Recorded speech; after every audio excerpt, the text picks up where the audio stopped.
Bonjour et bienvenue sur votre foyer de communion. Ah oui, nous sommes de retour cette fois avec le bulletin de l'Apocalypse. Cette période, nous sommes en train d'étudier le livre de l'Apocalypse. Et bien c'est pour nous une occasion de vous informer et aussi de vous sensibiliser sur la nécessité de lire ce livre, ce chef-d'œuvre de la parole de Dieu. Voilà, et c'est une importance. Il est dit qu'il y a une bénédiction réservée à ceux qui lisent, à ceux qui mettent en pratique, cette prophétie. Voilà le bulletin de l'Apocalypse. Amis, grandissons ensemble.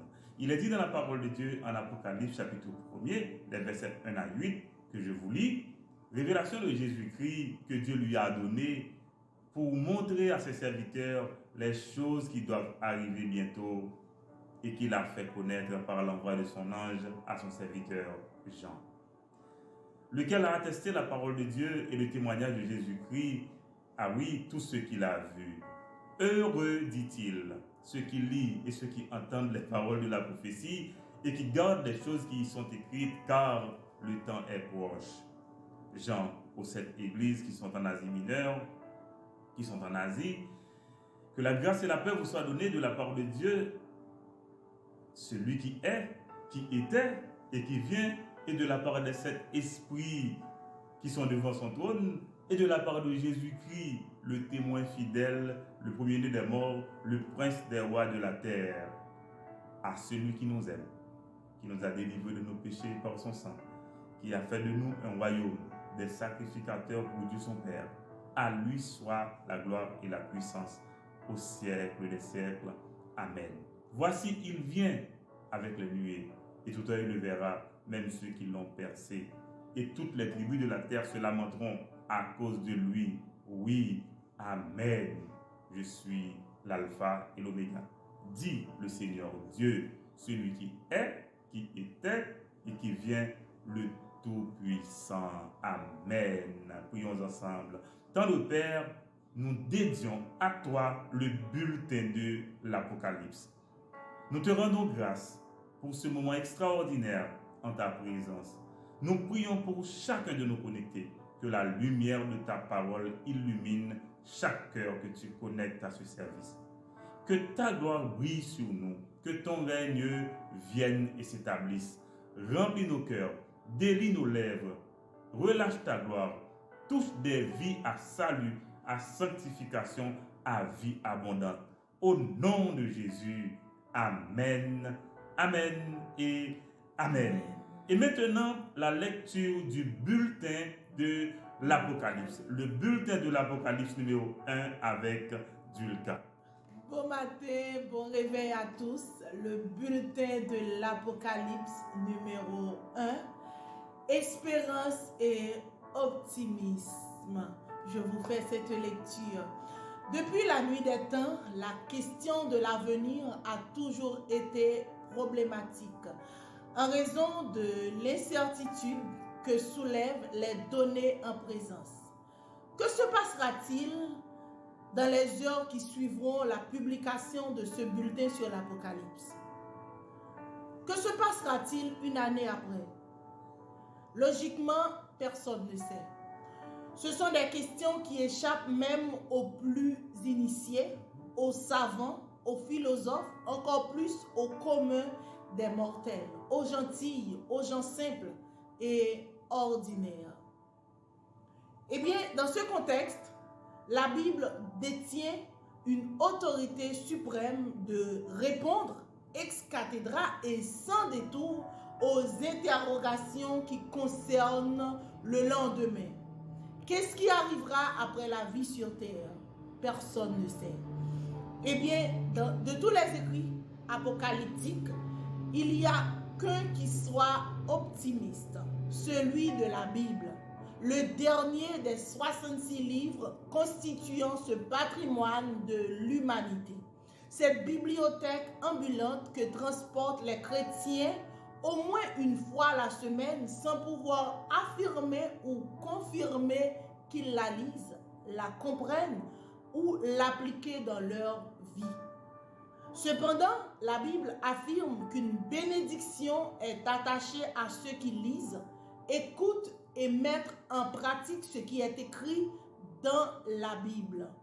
Ce verset, nous le trouvons dans Apocalypse 1er, le verset 3.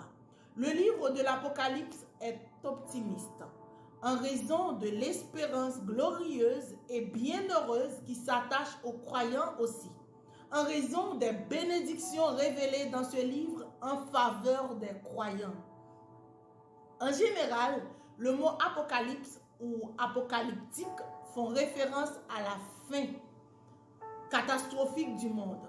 Paradoxalement, il est très surprenant que le mot apocalypse ne signifie pas la fin des temps, ni les catastrophes. Pourtant, l'une des raisons évoquées par ceux qui prennent leur distance de ce chef-d'œuvre prophétique est qu'ils ont peur de lire ce livre annonciateur de malheur, donnant le goût d'un film d'horreur. Eh bien, peut-être plus effrayant que les clips traditionnellement tournés pendant la Toussaint, il opterait bien évidemment pour Netflix qui offre un contenu plus divertissant, bien que la Bible nous dit de nous réjouir dans le Seigneur, de nous réjouir en espérance. Philippiens 4, le verset 4. Revenons au terme apocalypse. Le mot apocalypse se traduit du grec apocalypsis, de l'hébreu gala, par révélation. Enlever le voile, dévoiler, découvrir, faire connaître. C'est la révélation de Jésus-Christ à Jean pour son Église, afin d'enseigner le corps inséparable de Christ et l'encourager à l'endurance, à la persévérance. Appeler les croyants à la sainteté en ces temps de grandes persécutions, de grandes tribulations même.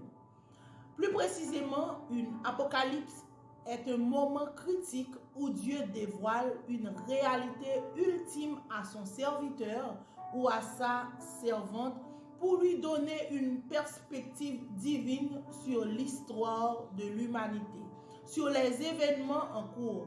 En d'autres termes, une apocalypse est ce qui se produit lorsque sur terre est exposé à la réalité céleste et transcendante du royaume de Dieu, transformant ainsi sa vision de toutes choses. Ce livre encourage les croyants en les assurant de la victoire définitive de Dieu sur ses ennemis en vue de l'établissement de son royaume où son Fils bien-aimé, le prince des rois de la terre, régnera afin que la volonté du Père puisse se faire sur la terre comme au ciel. Mais vu que le livre de l'Apocalypse parle de l'Antéchrist, d'Israël, de l'Église, des nations, des événements, des jugements qui s'annoncent en vue de l'établissement du royaume de Dieu, le ton semble présager que les choses ne seront pas roses, ni le ciel bleu, pour arriver à cette finalité divine, vieille depuis toute l'éternité. Suivant Éphésiens 1er, les versets 8 et 9. Curieusement, nous pouvons déceler des niveaux de communication dans le livre de l'Apocalypse. Cela s'enchaîne bien. Dès le premier verset du livre, nous lisons que cette révélation est donnée par Dieu le Père à Jésus-Christ, qui délègue son ange à son serviteur Jean, devant lui-même s'adresser aux 7 églises de la province romaine d'Asie mineure, qui est la Turquie actuelle. Cela nous fait réaliser que Dieu le Père est la source de toute révélation. Il est le pourvoyeur. Qu'en est-il du message aux 7 églises? Il est à noter que Jean s'adresse aux églises au verset 4 du livre. Jean bénit les églises de la part de celui qui est, qui était et qui vient, de la part des 7 esprits devant son trône et de la part de Jésus-Christ, le témoin fidèle, le premier-né des morts et le prince des rois de la terre. Ce verset nous introduit dans la réalité de la Trinité, source de grâce et de paix. Autrement dit, grâce et paix viennent de la Trinité, pour répéter la formulation de l'enseignant de la Bible. En passant, nous devons souligner l'éternité du Père, les 7 esprits en référence à Ésaïe 11, le verset 2, l'esprit de l'Éternel, de sagesse, d'intelligence, de conseil, de force, de connaissance et de crainte de l'Éternel. Également, nous devons souligner les 7 attributs du Christ, dont l'alpha, l'oméga, le Seigneur Dieu, le Tout-Puissant, pour compléter la liste déjà citée. Que dire de ces VIP des versets 5b et 6? Or, à celui qui nous aime, qui nous a délivrés de nos péchés par son sang et qui a fait de nous un royaume de sacrificateurs pour Dieu son Père, à lui soit la gloire et la puissance. Aimer, délivrer, être des rois, des sacrificateurs, mais qui sont ces VIP? Les croyants, les enfants de Dieu, l'Église pure, sans tache ni ride. Quel privilège! Voilà notre encouragement en ces temps de trouble. Voici, il vient avec des nuées, et tout œil le verra, nous dit Jean. Ce qui nous fait penser à 2 réalités distinctes, 2 phases du retour de Jésus-Christ. D'abord avec les nuées. L'apôtre Paul ne veut pas que nous soyons dans l'ignorance à ce sujet. En 1 Thessaloniciens 4, les versets 16 à 18, il nous dit: car le Seigneur lui-même a un signal donné, à la voix d'un archange et au son de la trompette de Dieu, descendra du ciel, et les morts en Christ ressusciteront premièrement. Ensuite, nous les vivants qui serons restés, nous serons ensuite enlevés tous ensemble avec eux sur des nuées à la rencontre du Seigneur dans les airs. Et ainsi, nous serons toujours avec le Seigneur. Et il nous demande de nous consoler par ses paroles. Dans ce passage, nous comprenons que le Seigneur Jésus viendra honorer fidèlement son rendez-vous avec son Église, avec les croyants. Ce rendez-vous a été pris avec les disciples peu avant la mort du Sauveur. En Jean 14, Jésus a dit de manière très explicite que votre cœur ne se trouble point. Croyez en Dieu et croyez en moi. Je vais vous préparer une place. Je reviendrai, je vous prendrai avec moi, afin que là où je suis, vous y soyez aussi. C'est le rendez-vous spécial du Christ avec son Église. Ce sera discret, ce sera sélectif. Ensuite, il vient avec les nuées, et tout œil le verra. Cela nous fait référence au jour de l'Éternel, annoncé depuis l'Ancien Testament. Le jour de l'Éternel, c'est la 70e semaine de Daniel, la 70 restante de la prophétie des 70 semaines de Daniel. Ainsi, Jean rapporte qu'il était à l'île de Patmos à cause de l'Évangile, à cause de la parole de Dieu et du témoignage de Jésus-Christ. Il était en exil, fuyant la persécution romaine, là, au jour du Seigneur, le jour de sa résurrection, le premier jour de la semaine. Jean, saisi par l'Esprit, ravi, et j'entendis derrière moi, a-t-il écrit, une voix forte, comme le son d'une trompette disant, « Ce que tu vois, écris-le dans un livre et envoie-le aux 7 églises. » Les versets 9 à 11. C'était aussi l'expérience de Pierre, en extase pour recevoir la vision de Dieu concernant Corneille et la communauté non juive de Césarée. Acte 10. Paul fut ravi au 3e ciel sans pouvoir mettre des mots sur cette expérience inoubliable. 2 Corinthiens 12. L'expérience de Moïse également était bien différente avec le buisson ardent. Exode 3. En des moments spécifiques, Dieu se révèle et de 1000 manières. suivant Hébreux 1er, les versets 1 et 2, en faisant connaître sa volonté. Tel a été le cas de Jean, l'auteur du livre de l'Apocalypse. Je vois. Il se détourne pour identifier cette voix, s'ajoute à la vision. Je vois, dit Jean, 7 chandeliers d'or au milieu, quelqu'un semblable à un fils d'homme, 7 étoiles dans sa main droite. Je suis tombé à ses pieds. Il posa sa main droite sur moi, me disant, ne crains point, je suis. Quel mystère! Non, non, non, non. Pas de mystère dans la parole de Dieu. Les 7 étoiles sont les anges des 7 églises. Les 7 chandeliers d'or sont les 7 églises. Comment rester amoureux toute une vie?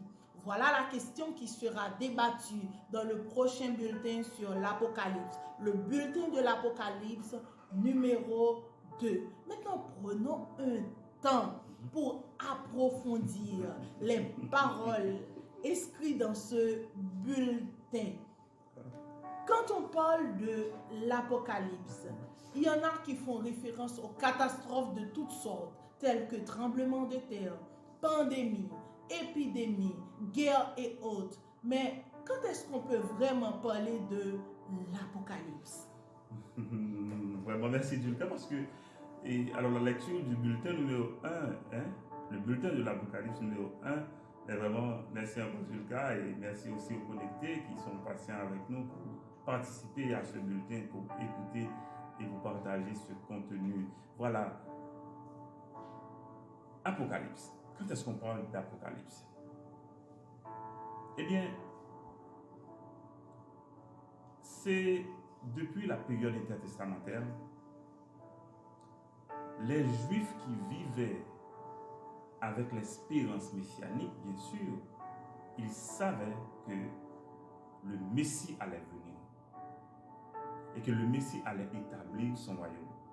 Parce que tout ce qu'ils voulaient, les Juifs, c'est la délivrance du joug romain, d'être à leur place, comme la Bible dit, parce qu'il faut que nous d'accord que Israël, le peuple de Dieu, c'est la plus grande puissance mondiale aux yeux de Dieu, aux yeux de la Bible. Okay?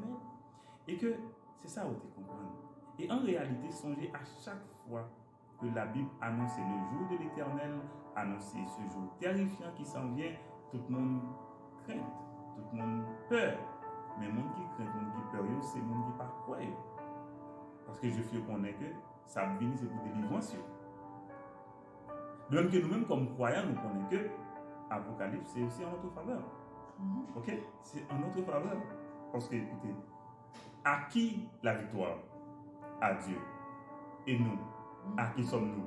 Nous sommes à Dieu. Donc, la victoire de Dieu, c'est aussi notre victoire. Est-ce que vous êtes là? Maintenant, thème Apocalypse, là, dans lui-même, pas signifie catastrophe. Il fait des temps. Il signifie révélation.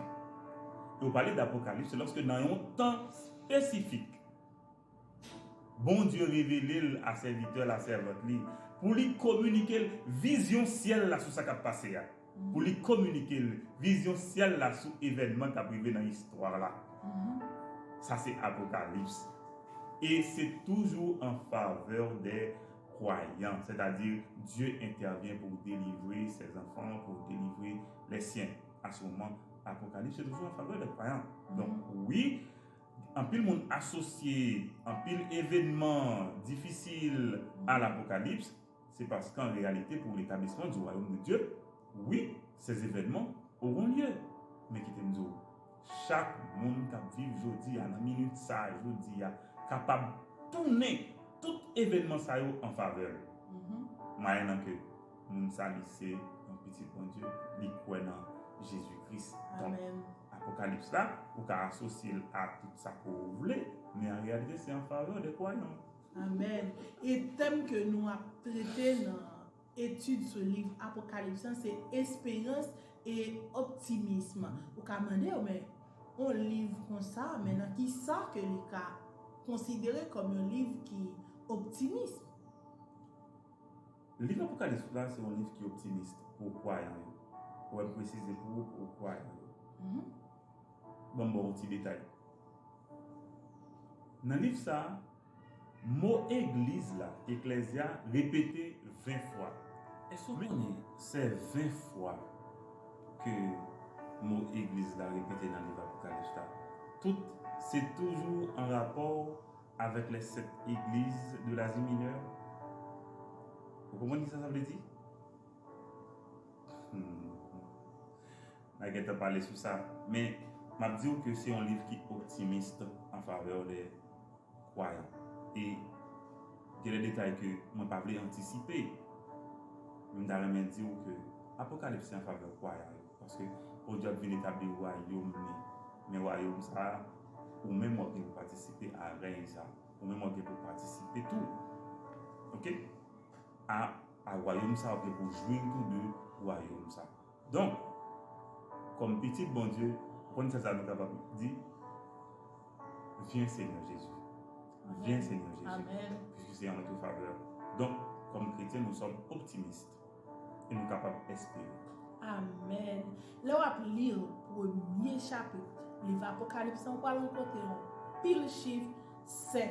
Mais tout chiffre 7, ça, on va lire, est-ce qu'on connaît exactement qui ça, chiffre 7, ça signifie dans le livre Apocalypse? Bon, pas de crainte sur ça, parce que chiffre 7 là, en général, il est associé à bon Dieu. Amen. Okay? C'est la plénitude. Ah oui, chiffre 7 là, c'est le chiffre de la plénitude. C'est un chiffre qui est toujours associé en général à bon Dieu. Alors c'est pour dire que le bon Dieu a fait accomplissement, l'a fait totalement. Et c'est à cause il y a 7 ans autour de la période de la colère. Mais vraiment, c'est magistral. Donc, chiffre 7 là, nous avons dit un chiffre qui est saint, son symbolisme, ok, mais pour associer la bon Dieu, mais comme on dit, il traduit la plénitude, il traduit la totalité, l'entièreté. Donc, vous voyez les 7 esprits, ok, les 7 titres que Jésus-Christ gagne dans le livre Apocalypse là. Donc, chiffre ça encore, il traduit la plénitude. La totalité, chiffre divin. Ah oui. 7, chiffre de la perfection. Aussi. Alors, là, on va lire Apocalypse, chapitre 1er. Ouais, ceux qui sont aimés, les êtres du roi, que nous appelons les VIP. Mais pasteur, est-ce que nous pouvons déconnecter ou comprendre ça veut dire les nous relais yo VIP? Bon, ce sont des privilégiés du livre de l'Apocalypse, parlant des croyants. Parce que regardez bien comment la Bible traite pour dire que à celui qui nous aime, nous, ok, qui nous a délivrés de nos péchés par son sang, encore nous, qui a fait de nous un royaume, des sacrificateurs pour Dieu son Père, ok. Ah, ce sont des VIP du livre de l'Apocalypse. Les croyants, nous, c'est-à-dire l'ensemble des croyants, ok, de l'Église universelle. Ça veut dire qu'il n'est pas pour l'église locale seulement. Okay? C'est l'ensemble de tous les croyants de l'église universelle. Mais la Bible dit que nous sommes des VIP de l'Apocalypse. Nous sommes des VIP du royaume de Dieu. Amen. Amen. Amen. Également, le chapitre 1er Apocalypse, il souligne les 7 esprits devant le trône de Dieu, qui fait référence à qui ça? Alors, il faut qu'on lise Isaïe 11, verset 2. Pour réaliser que la Bible dit que c'est l'esprit de l'éternel, l'esprit de force, l'esprit de conseil, l'esprit de connaissance, l'esprit de crainte de l'éternel. Ça, c'est pour parler alors, comme il a dit, à chaque manifestation du Saint-Esprit. Okay? Mais là, les 7 esprits devant le trône de Dieu, c'est pour parler des manifestations du Saint-Esprit. Okay? Pour parler de la présence de Dieu. Okay? Pour parler du Saint-Esprit. Okay? Encore les 7. Son accomplissement de sa perfection, aussi de sa plénitude. Ah oui, c'est important pour nous prendre temps dans la parole de Dieu pour nous lire. Apocalypse dit, les gens qui prennent temps qui lire livre ça, mais yo béni, yo heureux. Esdras lui-même lui dit, il prend temps avec tout cœur pour que lui apprenne parole ça, lui comprenne, lui obéir et lui enseigner à l'autre monde. Dans Psaume 1er, David dit nous que heureux monde qui prend temps dans la parole bon Dieu et qui médite jour et nuit. Vraiment grand pile bénédiction pour monde qui lit la parole ça. Nous là pour nous encourager, on fait ça, passer temps dans la parole bon Dieu. C'est une seule façon pour capable soigner relation avec bon Dieu, c'est là où connaît parole, qui ça le remet, qui ça le veut, qui ça le demande, comment le veut, qui projet le pour la vie. Et c'est comme ça on capable soigner, on capable avoir une meilleure relation avec lui. Encore, c'était tout pour bulletin ça de l'Apocalypse. Nous prenons temps pour nous prier juste avant que nous quittions pour numéro ça matin.